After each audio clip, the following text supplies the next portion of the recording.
سلام ستړي مشي دوه مهمو خبرونو ته ښه راغلاست. ویلیام تاد وایي د افغان سولې لپاره د امریکا او پاکستان همکاري اړینه ده. بلخو امریکا یو ځل بیا د هند او پاکستان ترمنځ د منځګړیتوب وړاندیز کړی.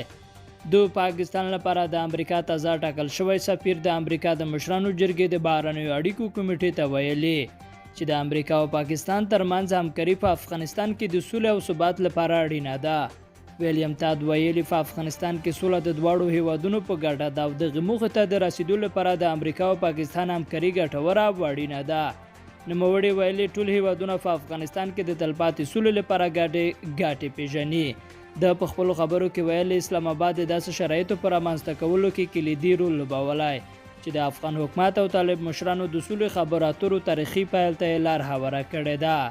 بل خوا د پاکستان لپاره د امریکا سفیر ویلیام تاد ویلي په کشمیر کې د هندوستان او پاکستان ترمنځ د تاوتریخوالي کمولو لپاره امریکا د دواړو هیوادونو مذاکراتو کې خپل رول ادا کولی شي. امریکا دغه وړاندیز په داسې حال کې کړی چې هند او پاکستان یو ځل بیا په کشمیر کې د ډزبندۍ خلاف الزامات لګولي دي. د راپورونو له مخې وړمه ورځ د هندي ځواکونو له لوري 2 تنه پاکستاني عسکر وژل شوي دي چې په ځوابي برید کې د هندوستان پوځ ته هم مرګ ژوبله اوښتې ده. د پاکستان لپاره د امریکا سفیر ویلیام تاد د امریکا د کانګرس یوې غونډې ته په خپله وینا کې په پاکستان او هندوستان غږ کړی چې په خپلو منځو کې د تاوتریخوالی کم کړي.